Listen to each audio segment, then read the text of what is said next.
Alright guys, I am back to talk about some WWE SmackDown and Raw. Before I start talking about WWE, I guess I should talk a little bit about TNA. I haven't stopped watching TNA. I've seen all the shows recently. I saw Sacrifice, I saw Slammiversary. And I don't know. I don't even care enough to talk about TNA. I actually did do a video before Slammiversary, maybe a week or two before Slammiversary, and it was one of the first videos I did when I came out to California, and it just ended up being a rant video, and I never got around to uploading it. So if you guys really want that video, I'll upload it. I guess I could do a review of the latest Impact or something like that. The problem is I only watch TNA to do the videos, but by the time I'm done with the show, I just don't even care enough to sit and talk about it anymore. It's just bad. It really is bad. I don't care for TNA. I don't even know why I'm still watching it if I'm not even doing the videos, but I know a lot of people want the TNA reviews, so I keep watching it, and I'm like, okay, I'll do a video and I'll catch up with what's currently going on in TNA, or I'll at least review this episode.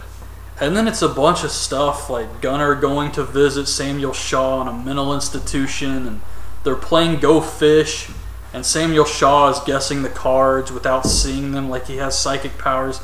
It is so freaking bad. I do not like TNA. I don't even think Eric Young was the problem. I thought Eric Young was a good champion. It's just the booking is terrible. It makes you not care about anything that happens. And they may have a few glimmers of hope every once in a while, like pushing Samoa Joe or something, but who has faith in that anymore? I mean, they should have done that years ago. It's too late. It's way too late now. No one cares. A lot of the fans have moved on, and I don't know. I mean, I guess I could do, you know what, screw it. I have the notes for Slammiversary. I guess I can go ahead and review that show, maybe some of the other ones real quick. I was just going to do the WWE reviews, but... Alright, we got Slammiversary, that's a TNA review there. Yeah, just taking all these notes is ridiculous. Why do I do this? Alright, let's do Slammiversary. Okay. Alright, so they started the show with the X Division ladder match, which I thought was a decent spot fest. It was really just big spot, big spot, big spot. That's all it was. And I know a lot of people loved Slammiversary. I thought it was insanely overrated. This was not an amazing pay-per-view by any stretch of the imagination. I was very bored by the cage match. And I spent 3 days watching this show, taking my time. And I was still bored. Could not sit through this crap. You had the Wolves, Sonata, Tigre Uno, Crazy Steve, Manic in the ladder match. I thought this was funny because Davey Richards doesn't even like to do ladder matches. And this is like his third ladder match in TNA. He says he's not a stunt man. He doesn't like to go out there and do these crazy things. And he's in the biggest bump of the night, which was Manic. I think it was a sunset flip powerbomb on Davey Richards off the ladder onto a bridged ladder. And then Sonata runs up and grabs the X Division title. So he retains here. MVP comes out on crutches. He had an injury, so he couldn't be in the main event. He says Kenny King will face Austin Aries. Lashley will face Samoa Joe. The winners move on to face EY for the title in a steel cage. So Lashley beats Joe with a spear. He advances to the cage match. I thought it was alright. The crowd being really hot definitely helped this one out, but nothing special. Dixie is in the Carter family suite.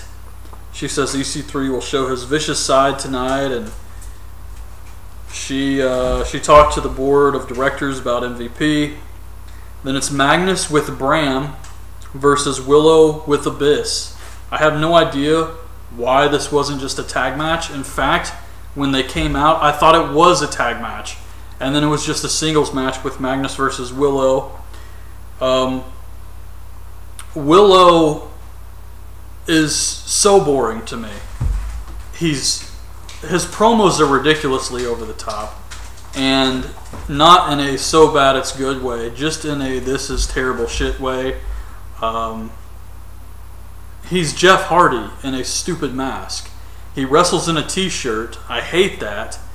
And he does the same moves. At least with Cody Rhodes and Stardust, he got a new moveset. He changed his moveset up. Willow does the same crap. Changing his moves would have really gone a long way with Willow. At least makes it something special, something different. Instead, it's just Jeff Hardy out there cutting even worse promos than usual. So anyway, this match was very boring to me.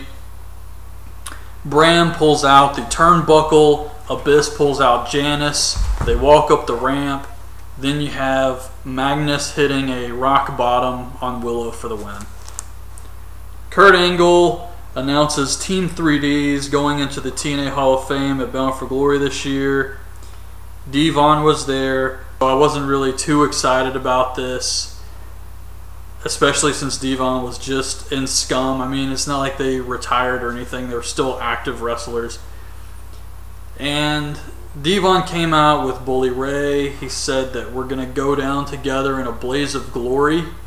I don't know how Bully Ray feels about this because he's doing pretty well just wrestling by himself.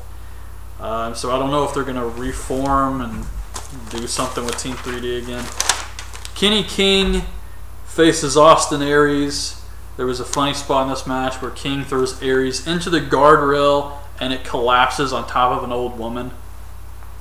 She was okay, thankfully, but it was just like, ugh, inept.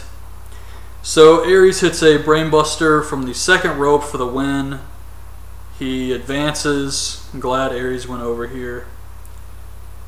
Then you have some Von Erichs, some young Von Erichs, third generation or something like that, versus the Bromans Jesse and DJZ. And this was actually pretty good. This was one of the highlights of the evening, were these Von Erichs. And they're obviously green wrestlers, but they were good. This was way, way better than I expected it to be. And Jesse brings in a chair that Kevin Von Erich runs in, puts the claw on DJZ and Jesse, and crowd went nuts, being a Texas crowd, and it was great. I love this. Gail versus Angelina. Velvet sprays Gail in the face in front of the ref, but he doesn't disqualify her. Then Earl Hebner runs out, kicks Angelina out. He takes over the match. Referee Stifler, who didn't disqualify Angelina, is still on the outside watching. And Hebner takes a bump. Then Gail has Angelina beat. Stifler doesn't jump in and make the count. Then Angelina has Gail beat. Stifler jumps in and makes the count. He's infatuated with the beautiful people. He's doing their bidding. That's the storyline here. And we've seen it. They did the same thing with Earl Hebner being in love with Madison Rayne. Seen it before. It's old. EC3 versus Bully Ray in a Texas death match. Last man standing match. This was the shittiest match of the night. This was terrible. This was so bad. Where do I begin with this? One of the biggest problems here was the fake glass spot. EC3 brings out a bag and he puts his hand in. He's like, oh, and then he dumps it out and it's broken glass. So he climbs to the top rope and he dives off of it, and Bully Ray hits a diamond cutter on EC3 into the broken glass, which the crowd popped for. They popped for fake broken glass. Obviously fake. EC3 was fine afterwards. Didn't even cut him at all. So of course it was just some fake glass. But what the hell was EC3 going to do anyways? The only move he could possibly be doing off the top rope in that position to set himself up for the diamond cutter. The only move would be a shoulder block, and he still would have landed in the broken glass. So this was completely just ridiculous. Things like that just really bother me in these bullshit hardcore matches nowadays. So then Bully Ray has some tables set up. He's got 2 tables set up on the outside, and he's going to put EC3 through the tables. Dixie Carter runs out. Bully Ray chases her around.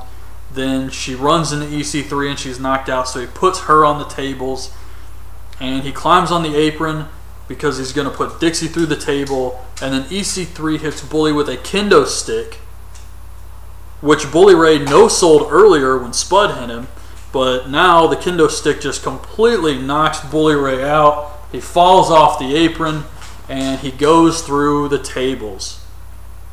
Now these tables were not stacked up. These tables were just across, and it's a last man standing match, so you're thinking Bully Ray surely is going to get up before 10. No, this defeated Bully Ray. The man who has gone through so many tables is defeated in a Texas death match, which is basically last man standing match. He is defeated by falling off the apron. Now, if you've seen wrestling matches, which I know you all have, the tables are very close to the apron. There's not like a huge height difference there. Bully Ray fell. It was just his body weight and gravity. He fell off the apron through the freaking table and could not get up before 10 and was defeated. Absolutely terrible. Anderson versus James Storm.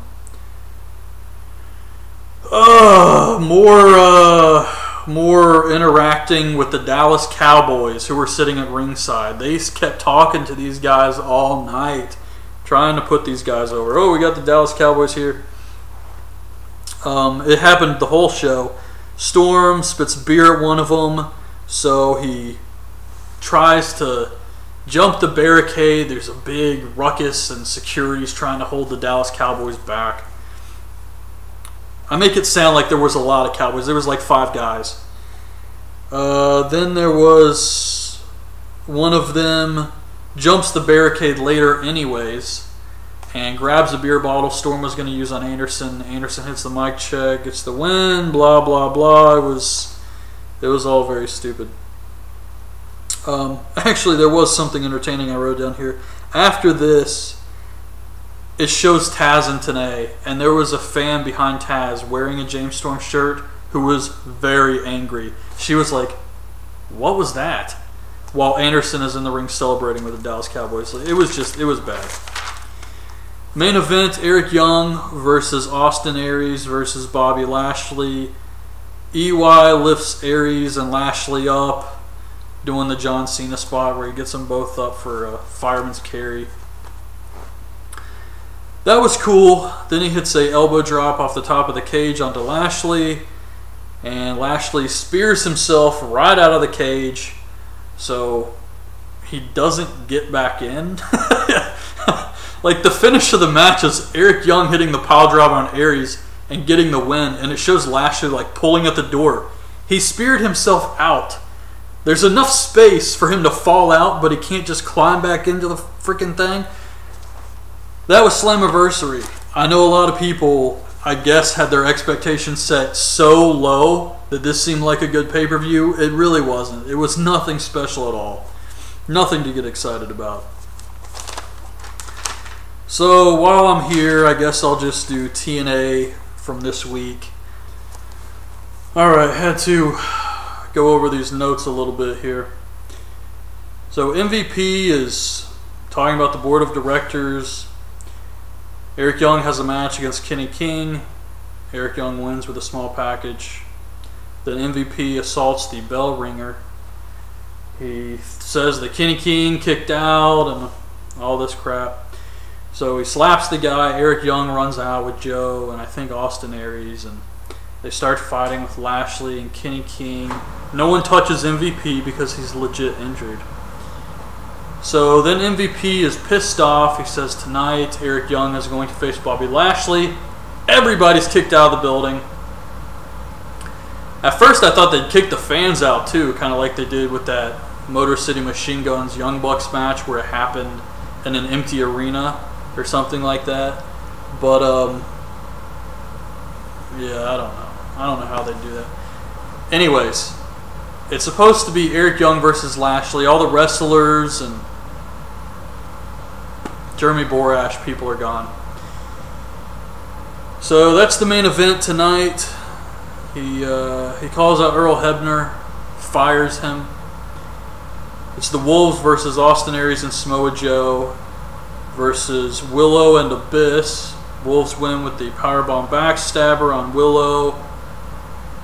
MVP tells the Wolves they will face Bram and Magnus tonight, so they have to defend twice as well. Dixie Carter comes out to address these terrible things Tommy Dreamer has been calling her on Twitter. It's all just a huge work. So Tommy Dreamer comes out and he gets serious. I thought he was about to cry again. And he says that Dixie she needs to do the right thing and do what's best for the fans and find that young little fan inside of her and do what's best for her. And she goes to hug him and then she knees him in the balls, and then EC3 and Spud beat him down. This is going to lead to more ECW guys coming into TNA. I promise. That's not a good thing.